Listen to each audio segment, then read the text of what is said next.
The Golden Gates were still standing. That detail mattered more than most people understand today. In the autumn of 1944, from the hedgerows of Normandy to the rubble fields of Belgium, the cost of liberation across Western Europe was typically paid in stone.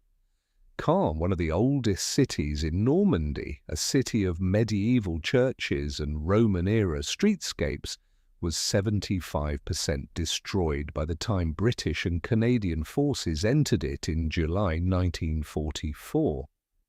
Saint-Lô was so completely demolished that journalists who walked through what remained called it the capital of ruins. City after city across northern France paid the same price. Freedom purchased with its own destruction. And then there was Nancy. On the morning of September 15, 1944, infantry soldiers of the 35th Division walked into the Place Stanislas in the heart of Nancy, France. If you have never seen this square, understand what it is. One of the finest 18th century architectural ensembles in Europe. A UNESCO World Heritage Site today, built by the last Duke of Lorraine, enclosed by gilded fountains, Baroque palaces, and wrought iron gates decorated in gold leaf that had stood for nearly 200 years. The soldiers walked through those gates on September 15th. The gates were intact. The cathedral at the far end, intact. The residential buildings surrounding the square, intact. The bridges over the Moselle River that German engineers had mined and wired for demolition, standing. Think about what that means. A city defended by German Panzer Grenadier divisions, positioned between a wide river and commanding high ground. Garrisoned by forces with direct orders from Hitler himself to hold it at all costs. Liberated without a single American artillery shell fired into its historic core. The most aggressive army on the Western Front, the Third Army under General George S. Patton, the man whose name alone appeared as a recurring nightmare in German after-action reports, had taken a heavily fortified city without attacking it. Now ask yourself the obvious question, how? Because here is what makes Nancy different from every other liberation story of 1944. A few days before the city fell, a letter arrived at 12th Corps headquarters. It was from the civilian administration of Nancy, the mayor writing alongside the regional prefect with an extraordinary request. Do not come here. Do not attack our city. Leave us alone. Most people hearing that story assume they know what happened next. They picture Patton throwing the letter in the trash and ordering his tank straight through the front gates. That is not what happened. What actually happened was more calculated, stranger, and, in the end, more consequential than anyone, including the mayor who wrote the letter, could have anticipated. But to understand what Patton did with that letter, you first have to understand the 3 weeks before it arrived. Because the story of Nancy does not start at the city gates. It starts with an army running dry on an empty road, with time hemorrhaging away, and with a 5-day pause that changed the entire strategic situation in Lorraine. By the final days of August 1944, Nate Patton's Third Army had done something that even the most optimistic Allied planners had not predicted at this speed. In roughly 30 days since the breakout from the Normandy hedgerows, Operation Cobra, which cracked the German line at Saint-Lô on July 25th, the Third Army had driven more than 400 miles eastward across France. 400 miles, an army in constant motion pursuing a Wehrmacht in accelerating collapse, crossing rivers, capturing cities, burning fuel at a rate that no supply system in history had been designed to sustain. By August 31st, lead elements of the Third Army had crossed the Meuse River at Verdun and Commercy. The Rhine felt close. Germany itself felt close. Officers in Patton's headquarters were making calculations about whether the war might end before Christmas. Those conversations happened, and they were reasonable given what the previous 30 days had produced. And then the fuel ran out. This is the moment military historians return to again and again because it illustrates something fundamental about how modern, mechanized warfare actually functions. An army in rapid motion is not simply a fighting force, it is a consumption machine. Patton's Third Army was burning approximately 400,000 gallons of fuel every single day just to stay mobile. Tanks, trucks, half-tracks, artillery prime movers, every vehicle running at full operational tempo every hour of every day. The Allied supply system in France was, to be direct about it, broken, not from incompetence, but from success. The Allies had advanced so far, so fast, that the logistics infrastructure designed around the Overlord plan's predicted pace of advance could not keep up. Supplies were still arriving at Normandy beaches hundreds of miles to the west. The Red Ball Express, the massive improvised truck convoy system, was running at maximum capacity around the clock and still falling short. There was not enough fuel for every Allied army to advance simultaneously. Eisenhower made the call. The available fuel would flow primarily northward to Field Marshal Bernard Montgomery's 21st Army Group, which was preparing a major airborne operation in the Netherlands, Operation Market Garden. Patton's tanks, the most mobile force on the Western Front, sat down at the Meuse. For 5 days, the Third Army halted. 5 days does not sound significant in the sweep of a world war. But in the first week of September 1944, 5 days was an eternity. Here is exactly why. When Patton's tanks stopped moving, every German unit to the east that had been in disorganized retreat for a month, units moving on bicycles and horse-drawn carts, units too disrupted to establish a coherent defensive line anywhere, those units stopped moving too. They breathed. They looked at a map. They picked positions. And the position that screamed at German staff officers from every operational map of Lorraine was Nancy. The window that had briefly opened, those weeks when the German army was so shattered that almost any crossing might have worked, was closing. And directly in the path of 12th Corps stood a city whose defenses had just become 10 times harder. Imagine you are a German Corps commander in early September 1944. Your army group has been shredded. The divisions that crossed into France 4 years ago with 15,000 men each are operating at fractions of that strength. You have almost no air support. You have your own fuel shortages. And you are staring at a map of Lorraine trying to answer one question: where can I stop Patton? Your eyes go immediately to Nancy. The geography of the city was, from a defender's perspective, almost textbook. The Moselle River wrapped around Nancy's western and northern approaches, wide, fast-running, no easy crossing points for armor, with flat, open ground on the near bank that exposed any attacking force for hundreds of meters before reaching the river itself. To the east and south, elevated ridges gave defending forces a commanding view of any approach. The city sat in a compression zone between water and high ground that made a direct assault extraordinarily costly and a bypass operationally complicated. General Johannes Blaskowitz, commanding German Army Group G, understood this immediately. He moved reinforcements into the Nancy sector during those 5 days. Elements of the 3rd Panzer Grenadier Division and the 15th Panzer Grenadier Division, veteran formations, positioned to defend the river crossings and the commanding ridges.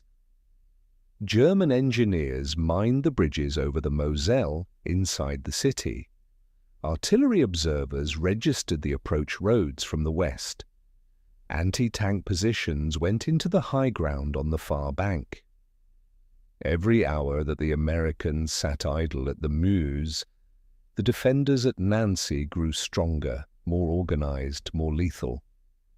In 5 days, a city that had been an open door became a prepared defensive system designed to kill any force that came at it from the west. Now hold on to one name: Creighton Abrams.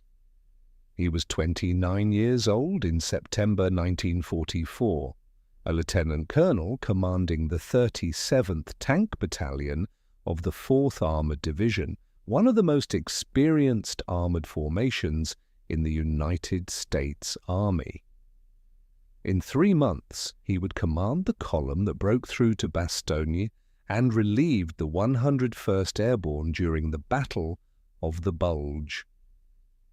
3 decades later, his name would be given to the main battle tank that still equips the U.S. Army today.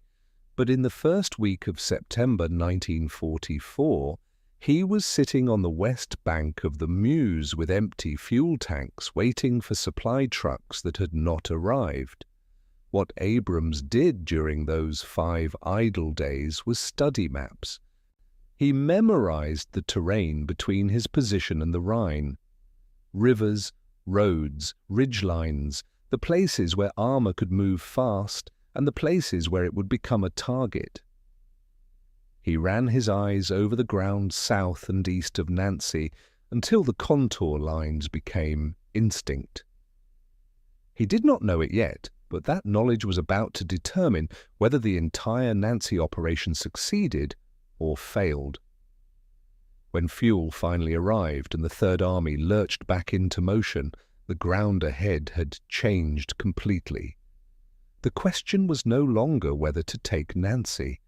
The question was how, and whether the obvious approach was actually the trap the Germans had built. The civilian administration of Nancy had been watching the front collapse westward for weeks. They had heard artillery getting closer. They had seen German reinforcements arriving in the city. And they had studied what was happening to cities caught in the crossfire across France. What they saw was not encouraging. The mayor of Nancy, along with the regional prefect, sent a message to 12th Corps headquarters. The substance was consistent across the accounts that have preserved it. Nancy had no meaningful military installations. The Germans inside it would, if directly threatened, destroy the bridges and the historic architecture before withdrawing.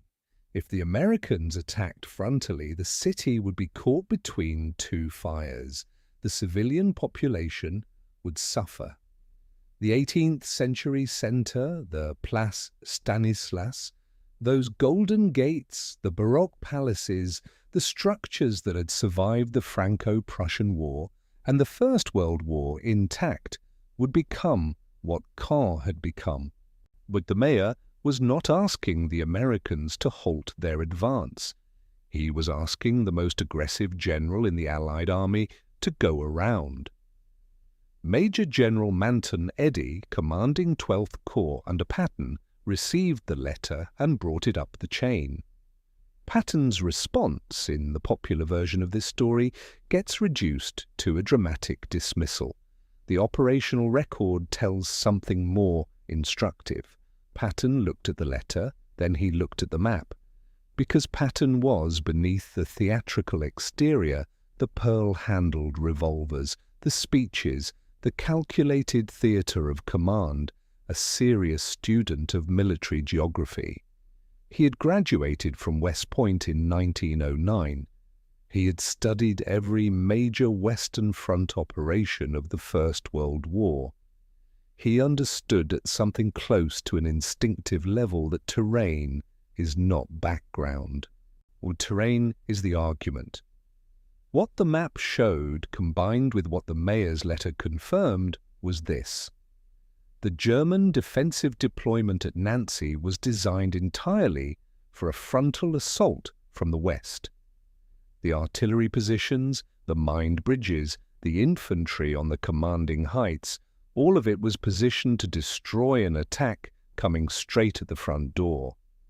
The mayor had, without intending to, told Patton exactly where the Germans expected him to go, which meant Patton now knew with some precision where they did not expect him to go. There is one more detail from those days that belongs in the record. While the mayor's letter was being read, Patton's intelligence staff was assembling its own picture. Reports from aerial reconnaissance and from French civilians who had crossed the lines confirmed what the letter implied. Our two Panzer Grenadier divisions now occupied the Nancy sector. The river bridges had been mined. The high ground east of the Moselle was covered by registered artillery. This was not a gap in the German line waiting to be exploited. This was a prepared defensive system designed to defeat the attack it expected. The civilian plea had become a piece of military intelligence. The intelligence picture had confirmed it. The closed gate had become a question, and the question had an answer, not through the front door, around it. But before any of that logic could be applied, the Third Army still had to cross the Moselle. And on September 5th, 12th Corps made its first attempt. It went badly. Eddy ordered the 81st Infantry Division to force a crossing north of Nancy at Pont-à-Mousson. The plan was reasonable in conception. And push infantry across the river, establish a foothold, then bring the 4th Armoured through to swing around Nancy from the east. The expectation was that German defences, after weeks of retreat, would be thin. They were not.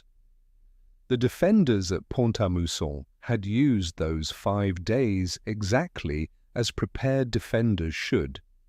They had positioned themselves on the commanding high ground on the far bank, with interlocking fields of fire covering every approach to the river. When the 317th Infantry Regiment of the 80th Division reached the Moselle's edge, the far bank erupted, concentrated fire from prepared positions. The first day's crossing attempt was repulsed with significant casualties. The regiment tried again, repulsed again. One soldier of the 317th Infantry, 21 years old, 7 weeks in combat, he wrote in the only letter his family would receive from him that week. "We hit the river, and everything came apart at once. I have seen some bad days, but not like this. The men around me, I will not write what I saw. We got back to the West Bank. I do not know how." His letter captures what battalion after battalion discovered at the Moselle crossings in September 1944. A prepared defender in good terrain does not retreat when pressed. It kills. Eddy's instinct after the repulse was to pause, bring up more artillery, wait a week for better conditions. Patton drove to the front and rejected that approach. He was not rejecting caution out of impatience. He was rejecting it because he understood the time equation more clearly than anyone else at the headquarters. Every day, the Third Army waited at the Moselle. The German defensive structure on the far bank got stronger. New units were moving into position. The cost of delay was not zero, it was compounding. So Patton and Eddy made the decision that would define the campaign. They would not hit the same door again. They would go south below Nancy, where German defensive resources were thinner because the terrain was less obviously attractive for armour, and find a crossing the enemy had not had time to fully reinforce. Every signal from every direction, the intelligence reports, the failed crossing, the mayor's letter, pointed to the same answer: not through the front, around. But going around meant something the Third Army had not yet attempted in this campaign: A deliberate river crossing in darkness against a prepared defense, arc with the entire encirclement of a major city depending on its succeeding on the first attempt. The men who would execute that crossing were already moving south, and what they were about to do on the night of September 11th, in driving rain, on a river they had never crossed before, is the part of this story the history books mostly missed. The night of September 11th, 1944. South of Nancy, on the west bank of the Moselle, near the village of Bayonne. It was raining. Not a light autumn drizzle, but a driving Lorraine rain that reduced visibility to a few dozen meters and soaked through every uniform, every bedroll, every piece of equipment the assault battalions were carrying.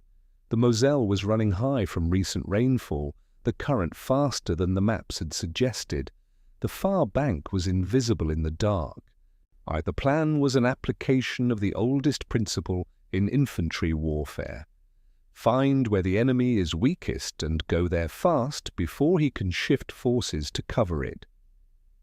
South of Nancy, the Moselle bent away from the high ground that had made Pont-à-Mousson a killing ground. The elevation on the far bank was lower, the German defensive concentration was thinner, partly because the terrain was less useful to attacking armour, and partly because no defence can be equally strong at every point along 50 miles of river. Every unit that had reinforced the northern crossing points had not reinforced the south. The assault would be led by infantry, not armour. That was deliberate. Infantry and engineers could move quietly. Tanks could not. If the Bayonne crossing was going to work, it had to work before the Germans understood what was happening. The assault companies carried their boats to the water's edge in the rain. No artillery preparation, no opening barrage to signal the location to every German observation post within 10 miles, just infantry, rubber assault boats, the sound of rain, and a current pulling at the hulls before the men even pushed off. They pushed off. The first boats across took fire almost immediately. Men went down in the water. On the west bank, battalion commanders watching through the darkness had to make the decision that separates the battles that succeed from the ones that do not. Press forward into the contact, or pull back and call it off. They pressed forward. More boats crossed. The foothold on the far bank was shallow, contested, and paid for in blood. But it was real. Now the engineers came forward. Within hours of the first infantry crossing, engineer units were at the Bayonne site beginning construction of a treadway bridge capable of supporting the weight of Sherman tanks. German artillery had registered the crossing area almost immediately, and fire was coming in on the construction site. The engineers worked through the shelling. They did not stop. A treadway bridge is not a permanent structure. It is a floating roadway assembled from prefabricated steel and pontoon sections designed to be built fast and carry heavy loads. Every section had to be positioned, connected and anchored while the river current pulled at the pontoons and artillery rounds landed in the water around them. By the morning of September 12th, the bridge was passable for armour. Everything that followed the encirclement, the liberation, the survival of those golden gates, he depended on what happened on this one night, on this one river, in the driving rain. And now Creighton Abrams entered the story.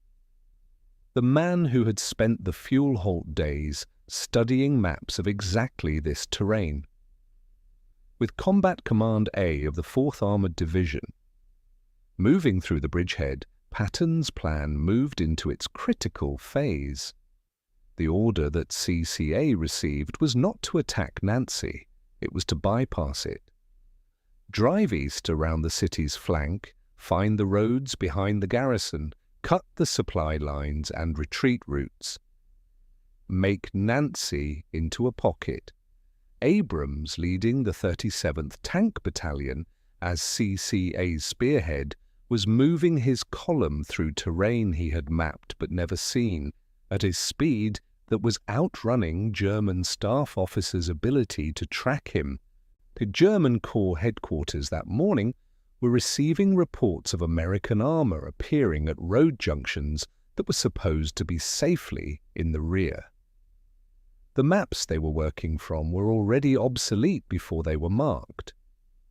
Staff Sergeant Carl Porter of the 37th Tank Battalion described the advance east of Nancy this way in an account preserved in the 4th Armored Division's unit history.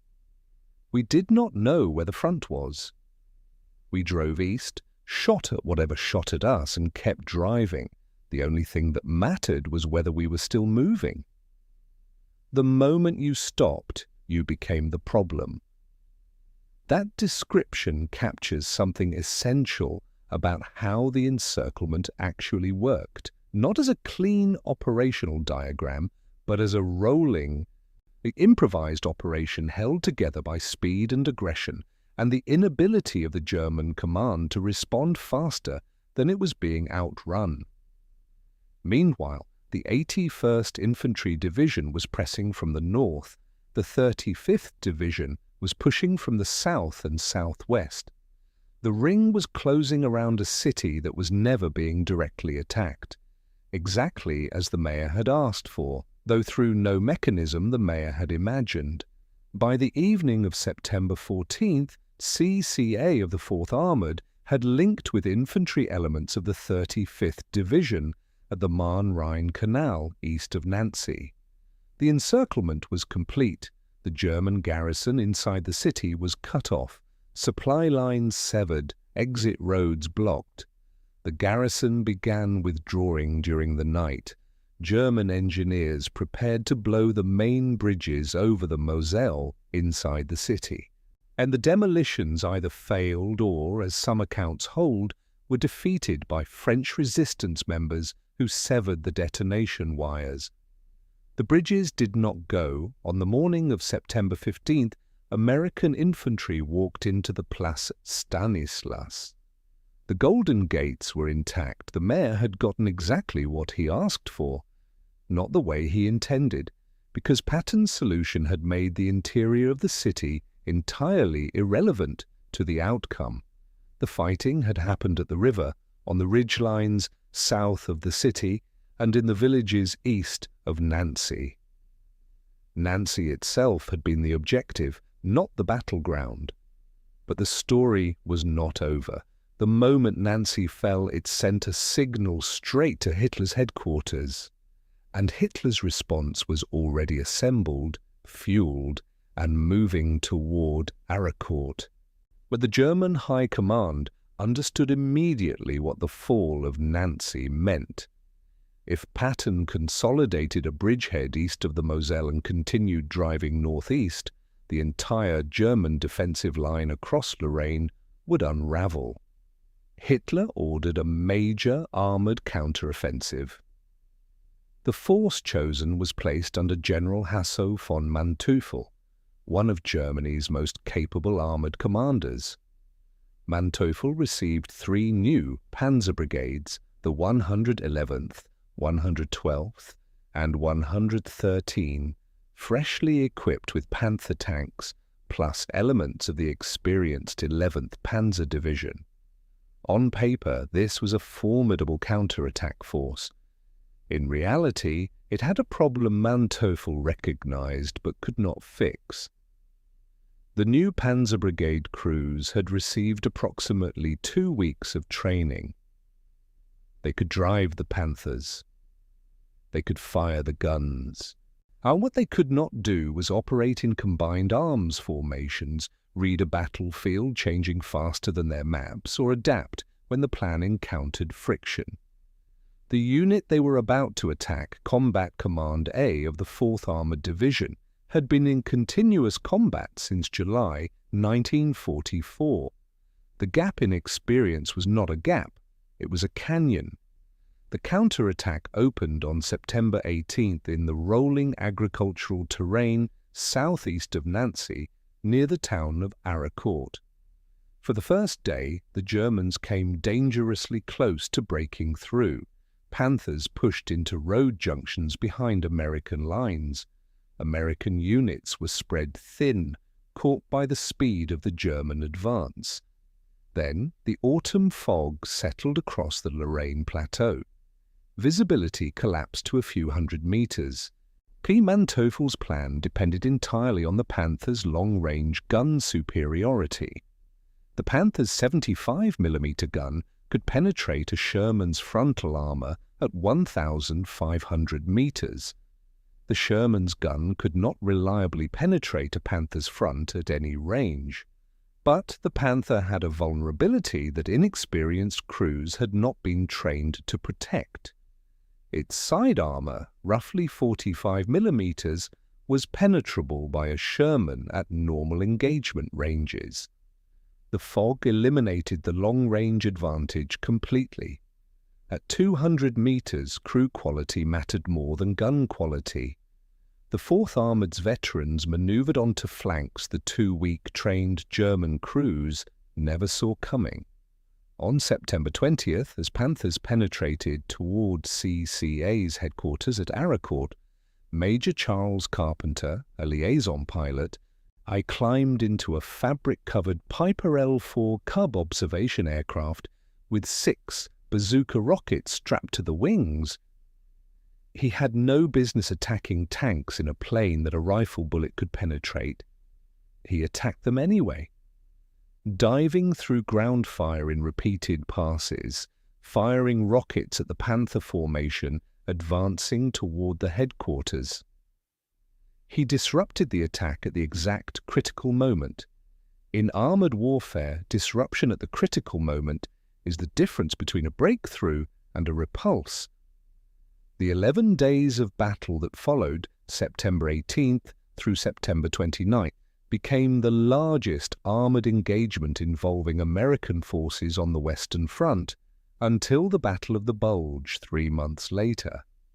The German 5th Panzer Army committed 262 tanks and assault guns to the counter-offensive. By the end of September, 186 had been destroyed outright, 114 were damaged or broken down, and only 62 remained operational, a loss rate exceeding 75%. Combat Command A, which bore the brunt, lost 25 tanks and 7 tank destroyers. The counter-offensive was shattered. Nancy's liberation was permanent. In the days after the Haraucourt fighting subsided, Patton visited Nancy. He walked into the Place Stanislas. He noted the condition of the buildings, the gilded ironwork of the gates, the baroque facades of the surrounding palaces, the square that looked in the pale autumn light of a liberated city, very much as it had when the Duke of Lorraine commissioned it 2 centuries before. The city that had asked to be left alone had been left, in the end, almost exactly as it had been. Here is the forensic verdict, because this is what the story of Nancy is actually about, and it is not the story most people tell. The popular version of this campaign is a story about Patton's personality, his aggression, his refusal to be stopped, his willingness to drive forward when other commanders hesitated. That framing is not wrong, but it misses the more durable lesson. What Patton did at Nancy was not simply push harder. He did something more disciplined and, in the long run, more instructive. He read every obstacle as information. Think about the sequence. The 5-day fuel halt forced a slower, more deliberate approach that produced the encirclement plan. The failed crossing at Pont-à-Mousson confirmed the direct route was the killing ground. The mayor's letter arrived and was read not as a refusal to be overcome, but as intelligence about where the Germans expected to be tested, and therefore where they had not fully prepared. The fog at Aracourt stripped the Panthers of their primary advantage and exposed the training deficit of the crews operating them. Every obstacle redirected the system toward a solution it would not have found through the direct approach. The soldiers who died in the boats crossing the Moselle at Bayonne on the night of September 11th did not know they were part of an encirclement. The engineers building the Treadway Bridge under shell fire were thinking about the next span, whether the structure would hold a 35-ton tank, whether the shelling would find the bridge before they finished it. The outcome at Nancy, the Golden Gate standing, the Place Stanislas intact, the cathedral undamaged, was not inevitable.